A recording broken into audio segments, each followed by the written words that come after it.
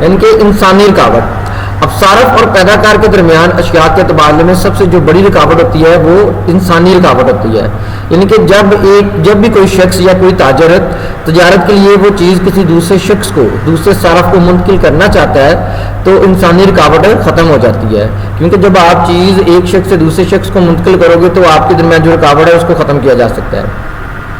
دوسرے نمبر پہ obstacle of time, یعنی کہ وقت کی رکاوٹ یا وقتی رکاوٹ جسے ہم کہتے ہیں. تو وقت کی رکاوٹ بھی ایک بہت بڑی رکاوٹ سمجھی جاتی ہے کہ اگر غیر موسم ہو, حالات اچھے نہ ہوں, یا زائد پیداوار ہو جائے, یا زائد ایسی اتنی پیداوار ہے کہ ہم اسے کسی دوسرے شخص کو جو ہے نا وہ فروخت نہ کر سکتے ہیں فوری طور پہ, تو ہمیں کیا کرنا پڑتا ہے کہ انہیں کسی مناسب وقت تک کے لیے محفوظ کرنا پڑتا ہے. اور جس سے اگر ہم چیزوں کو ہم انہیں مناسب وقت تک کے لیے محفوظ کر لیتے ہیں تو جو وقتی رکاوٹ ہے اس کو ختم کیا جا سکتا ہے. اسی طرح نیکسٹ ہے obstacle آف پلیس, یعنی کہ جگہ کی رکاوٹ, یعنی کہ مقام کی رکاوٹ. اگر کوئی بھی جو شے ہے اگر ایک جگہ سے یا ایک شہر میں موجود ہو لیکن ہم نے اس کو کسی دوسرے شہر یا دوسری جگہ یا دوسرے شہر میں فروخت کرنا ہو تو اس سے مقام یا فاصلے کی رکاوٹ ہم کہہ سکتے ہیں. اب مکان کی جو رکاوٹ ہے یا فاصلے کی رکاوٹ ہے اسے ہم ذرائع نقل و حمل کو استعمال کر کے دور کر سکتے ہیں. اس طرح نیکسٹ اگر نمبر 4 پہ دیکھیں تو فائنینشیل obstacle, یعنی کہ مالی رکاوٹ. دیکھیں اگر مال کی فروخت کرنی ہو یا کاروبار کو چلانے کے جو دوسرے معاملات ہیں ان تمام معاملات کے لیے ہمیں پیسہ درکار ہوتا ہے, ہمیں رقم درکار ہوتی ہے. اگر سرمایہ موجود نہ ہو, اگر پیسہ موجود نہ ہو تو اسے ہم مالی رکاوٹ کا نام دیتے ہیں, کیونکہ جو مالیات ہیں, جو پیسہ ہے وہ تمام جو مالیاتی مسائل ہیں ان کو حل کر سکتا ہے. تو مطلب پیسے کے بغیر ہم اپنے مالیاتی مسائل کو حل نہیں کر سکتے. اس کے بغیر جو تمام کاروباری معاملات ہیں وہ ختم ہو جائیں گے, وہ ٹھپ ہو جائیں گے. تو مالی رکاوٹ کو ذاتی سرمایہ یا پھر ہم مختلف مالیاتی ادارے مثلا بینکس ہیں یا قرض لے کے اپنے رشتہ داروں سے, اپنے دوستوں سے یا اپنے ارد گرد کے لوگوں سے جن سے آپ کے ریلیشنز ہوتے ہیں ان سے آپ قرضہ لے کے تو یہ فنانس کی جو رکاوٹ ہے اس کو ختم کر سکتے ہیں. اس طرح نیکسٹ اگر آگے دیکھیں تو نیکسٹ ہے obstacle آف ڈینجر, یعنی کہ خطرات کی رکاوٹ جو ہے. دیکھیں کاروبار میں ڈینجر تو لازمی ہوتے ہیں, خطرات لازمی پائے جاتے ہیں. خطرات کس طرح کے ہو سکتے ہیں, یعنی کہ جب آپ بزنس کرتے ہیں تو آپ کے کاروبار کے ساتھ کوئی حادثہ ہو سکتا ہے, چوری ہو سکتی ہے, چیزیں خراب ہو سکتی ہیں یا ٹوٹ پھوٹ کا شکار ہو جاتی ہیں. تو یہ تمام خطرات کاروبار کو لاحق ہوتی ہیں اور بعض اوقات یہی خطرہ اشیاء کے تبادلے میں رکاوٹ بن جاتا ہے. تو لہٰذا خطرے کی رکاوٹ کو ہم اپنی انشورنس کمپنیز کی مدد سے دور کر سکتے ہیں. اگر ہم ان کی انشورنس کروا لیتے ہیں تو جو خطرے کی رکاوٹ ہے کاروبار میں جو خطرہ ہوتا ہے اس کی رکاوٹ کو ختم کیا جا سکتا ہے. اچھا جی آگے اگر ہم چلیں تو ہمارے پاس ہے اسکوپ آف کامرس, یعنی کہ کامرس کا جو اسکوپ ہے. اب دیکھیں جو تجارت کے جو لغوی معنی ہوتے ہیں یعنی کہ اس کا جو بنیادی مقصد ہے وہ اشیاء کے تبادلے کے ہیں. اب کامرس میں اس سے مراد پیدا کار اور صارف کے درمیان قدر کے تبادلے میں اشیاء کا تبادلہ سمجھا جاتا ہے. اب زمانہ قدیم کی اگر بات کی جائے تو اس وقت جو ہے وہ ایکسچینج آف گڈس کیسے ہوتی تھی, بارٹر سسٹم کے تھرو. یعنی کہ اس وقت بارٹر سسٹم ہوتا تھا. اب بارٹر سسٹم میں ایک چیز لی جاتی ہے, اس کے بدلے میں دوسری چیز آپ کسی دوسرے شخص کو اس کو کوئی چیز دے کے اس کے بدلے میں چیز لے لیتے ہیں. اب جب کرنسی کو متعارف کرایا گیا, جب کرنسی کا دور آیا تو کرنسی کے متعارف ہونے سے اشیاء یا لین دین میں, اشیاء کے لین دین میں یا خریداری میں کافی زیادہ سہولت جو ہے نا وہ لوگوں کو ہو گئی. اب کوئی بھی جو شخص ہے وہ اپنی کوئی بھی مطلوبہ چیز کسی بھی وقت کسی بھی شخص کو کسی بھی جگہ پہ جو ہے وہ پیسے دے کے وہاں سے خرید سکتا ہے. تو معاملے میں تجارت کی مدد سے اور جو تجارت میں سہولتیں, وہ چیزیں جو تجارت میں سہولتیں فراہم کرتے ہیں ان کی وجہ سے تجارت میں بہت زیادہ آسانی ہو چکی ہے. یہاں تک کہ کوئی بھی شخص اپنے گھروں میں بیٹھے ہوئے دنیا کے کسی بھی ملک سے اپنی پسند اپنے ذوق کے مطابق چیزوں کی خرید و فروخت کر سکتا ہے. اب فرسٹ کامرس میں ہم دو چیزوں کو دیکھتے ہیں, ایک تو ہے ٹریڈ اور دوسرے ایلیکسریز ٹو ٹریڈ, یعنی کہ تجارت اور معاونین تجارت. اگر آگے بڑھے تو سب سے پہلے ہمارے پاس ہے تجارت. اب دیکھیں تجارت کی بنیادی طور پہ دو قسمیں ہوتی ہیں, ایک ہے فورن ٹریڈ اور ایک ہے home trade. Home trade means کہ ملکی تجارت اور فورن ٹریڈ مینز غیر ملکی تجارت. اگر ہوم ٹریڈ کی بات کی جائے, ملکی تجارت کی بات کی جائے تو ملکی تجارت کیا ہے کہ ایسی تجارت ہوتی ہے جس میں اشیاء کی خرید و فروخت اپنے ملک کے اندر رہ کے کی جاتی ہے. یعنی کہ ملک کی حدود کے اندر، ملک کی سرحدوں کے اندر رہ کے ہم چیزوں کی خرید و فروخت کرتے ہیں. اس میں چیزیں بیچنے والا اور چیزیں خریدنے والا دونوں ایک ہی ملک کے اندر رہتے ہیں. اب یہ تجارت ملک کی منڈیوں تک محدود ہوتی ہے اور رقوم کا جو لین دین ہے وہ اپنی ہی ملک کی کرنسی میں کیا جاتا ہے. اگر بات کی جائے ہوم ٹریڈ کی تو ملک کی تجارت، فورن ٹریڈ کی، تو جو غیر ملکی تجارت ہے وہ ایک ایسی تجارت ہے جو دو یا دو سے زیادہ ممالک کے درمیان کی جاتی ہے. یعنی کہ اس میں جو فروخت کار ہے اور جو خریدار ہے وہ دونوں الگ الگ ملکوں میں رہتے ہیں. اسے ہم بین الاقوامی تجارت کہتے ہیں یا اسے ہم فورن ٹریڈ کہتے ہیں. اب غیر ملکی تجارت کی بدولت کوئی بھی ملک اپنی جو مصنوعات، اپنی جو پروڈکٹس ہیں وہ بین الاقوامی منڈیوں تک پہنچا سکتا ہے. اگر غیر ملکی تجارت کی بات کی جائے تو غیر ملکی تجارت کو ہم دو حصوں میں ڈیوائڈ کرتے ہیں، بلکہ 3 حصوں میں ڈیوائڈ کریں گے. نمبر 1 پہ ہے امپورٹ ٹریڈ. اب امپورٹ کا مطلب ہوتا ہے درآمدی تجارت، کہ ایسی تجارت جس میں ہم اشیاء خدمات دوسرے ملکوں سے اپنے ملکوں میں منگواتے ہیں، اسے ہم امپورٹ ٹریڈ کہتے ہیں. اسی طرح سے نمبر 2 پہ ہے ایکسپورٹ ٹریڈ، یعنی کہ ایک ایسی تجارت جب اپنے ملک کی مصنوعات کو، اپنے ملک کی چیزوں کو ہم کسی دوسرے ملک میں بیچتے ہیں، تو اسے ہم ایکسپورٹ کا نام دیتے ہیں. اسے ہم ایکسپورٹ ٹریڈ کہتے ہیں یا ہم اسے بین الاقوامی تجارت کا نام دیتے ہیں. اور اسی طرح سے اگر نمبر 3 پہ بات کی جائے تو نمبر 3 پہ ہمارے پاس ہے انٹرپورٹ تجارت ہے، یعنی کہ یہ بھی تجارت کی ایک ایسی قسم ہے جس میں اشیاء کو دوبارہ برآمد کرنے کی غرض سے ہم دوسرے ملک سے منگواتے ہیں، اور جب تک یہ چیزیں ہم اگلے ملک کو بیچتے نہیں ہیں تو اسے ہم اپنے ملک کی بندرگاہوں پہ ہی، گوداموں کے اندر رکھتے ہیں. اس پہ برآمدی ڈیوٹی عائد کی جاتی ہے. جیسا کہ پٹرولیم کی مصنوعات جو ہیں وہ ہم جب منگواتے ہیں تو ان کو بندرگاہ کے اوپر ہی رکھا جاتا ہے، اس کے بعد ان کو اگلے ملک میں بیچ دیا جاتا ہے، تو اسے ہم انٹرپورٹ تجارت کا نام دیتے ہیں. اس طرح سے اگر آگے بات کی جائے ہوم ٹریڈ کی تو ہوم ٹریڈ کی بھی 2 کائنڈز ہیں. سب سے پہلے آپ کے پاس ہے ہول سیل ٹریڈ، یعنی کہ تھوک فروشی، جسے عام زبان میں تھوک فروشی کہا جاتا ہے. اب اس تجارت میں کیا کیا جاتا ہے کہ اس تجارت میں اشیاء کو وسیع پیمانے پہ خریدا جاتا ہے، اور جو تھوک فروش ہوتے ہیں وہ عموماً کارخانہ دار یا وہ بندہ جو چیزیں تیار کرتا ہے، یعنی کہ مینوفیکچرر ہوتا ہے، اس سے مال خریدتے ہیں اور آگے پرچون فروشوں کو تھوڑا تھوڑا کر کے یا کچھ یونٹس کی شکل میں بیچتے ہیں. اس طرح سے نیکسٹ اگر دیکھیں آگے تو نیکسٹ ہمارے پاس ہے ریٹیل ٹریڈ، یعنی کہ جسے ہم پرچون فروشی کہتے ہیں. اب پرچون فروشی کیا ہوتی ہے کہ یہ پرچون فروش ہول سیلر سے چیزیں خریدتے ہیں اور آگے کسٹمر کو تھوڑی تھوڑی کر کے یا مطلب تھوڑی تھوڑی مقدار میں صارفین کو ان کی ضرورت کے مطابق سیل آؤٹ کرتے ہیں. اسٹوڈنٹس آگے بڑھتے ہیں. نیکسٹ ہمارے پاس ہے الیکسٹریز ٹو ٹریڈ یا الیکسٹریز ٹو کامرس، یعنی کہ معاملے میں تجارت کون کون سی ہیں. اب ان میں سب سے پہلے اگر ہم دیکھیں تو ہمارے پاس ہے بینکس یا بینکنگ جو ہے، یعنی کہ جو مالیاتی ادارے ہوتے ہیں. اب جو بینک اور جو دوسرے مالیاتی ادارے ہیں وہ اپنی تجارتی سرگرمیوں کے فروغ کے لیے بڑے مددگار ثابت ہوتے ہیں، کیونکہ جب بھی آپ کو سرمایہ درکار ہوتا ہے آپ بینک سے مختلف طرح کا جو سرمایہ وہ حاصل کر سکتے ہیں. بینک نہ صرف صنعت کار اور تاجر حضرات کو سرمایہ فراہم کرتا ہے بلکہ انہیں انتقال زر کی جو سہولتیں ہیں وہ بھی فراہم کرتا ہے. نمبر 2 پہ اگر بات کی جائے تو وہ ٹرانسپورٹنگ. اب ذرائع نقل و حمل جو ہے نا وہ بھی کاروبار کو بڑی زیادہ جو ہے مدد فراہم کرتے ہیں.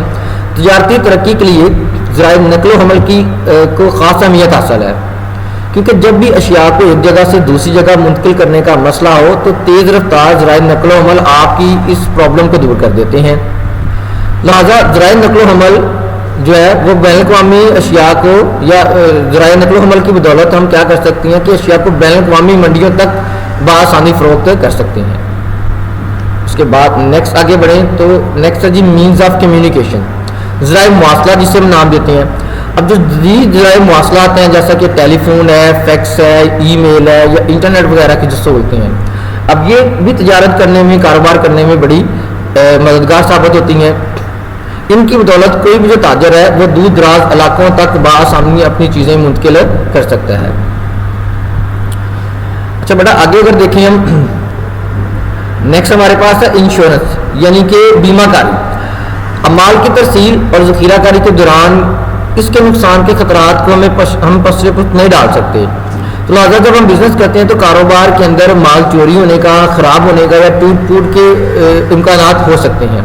تو لہٰذا بیمہ کمپنیاں معاہدے کے تحت متوقع نقصان کی تلافی کا ذمہ قبول کر کے تجارت میں آسانی پیدا کرتی ہیں. اس طرح سے نیکسٹ اگر بات کی جائے تو وہ ہے پبلسٹی یعنی کہ اشتہار بازی.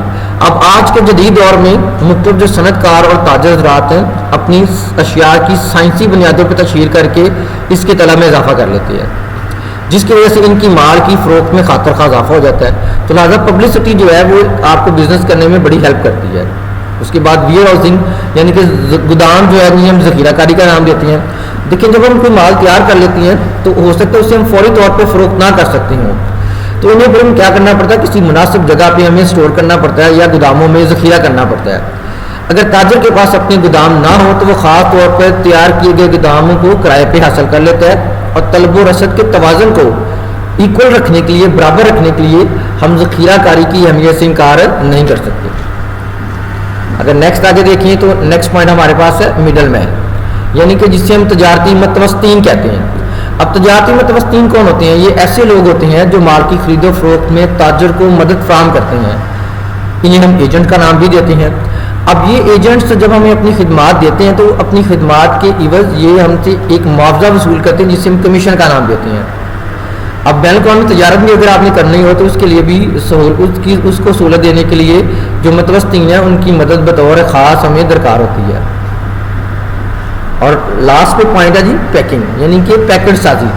اب جب دیکھیں ہم مال صنعتوں میں تیار کرتے ہیں تو اگر اسے ہم کھلے طریقے سے پیش کریں گے یا کھلے طریقے سے اسے ہم فروخت کریں گے تو وہ اتنے اچھے ان کے کسٹمر بہت کم ہوں گے. تو لہٰذا پھر ہم کرتے ہیں کیا، اسے پیکٹوں میں بند کر کے تو اس کو بیچنے کے لیے پیش کیا جاتا ہے تاکہ یہ ٹوٹ پھوٹ کا شکار نہ ہو یا ان کا معیار جو ہے وہ بہتر رہے. تو لہٰذا لوگ انہیں خریدنے کے لیے تیار بھی جلدی ہو جاتے ہیں. تو لہٰذا یہ وہ تمام چیزیں ہیں جو ہمیں تجارت کرنے میں بڑی مددگار ثابت ہوتی ہیں. اسٹوڈنٹ اس کے ساتھ ہی آج کی کلاس ختم ہوتی ہے. انشاءاللہ نیکسٹ ہم اگلی کلاس میں اپنا اگلا کوشچن جو ہے وہ ڈسکس کریں گے. تب تک آپ لوگ اپنا بہت سارا خیال رکھیے گا. اللہ نگہبان.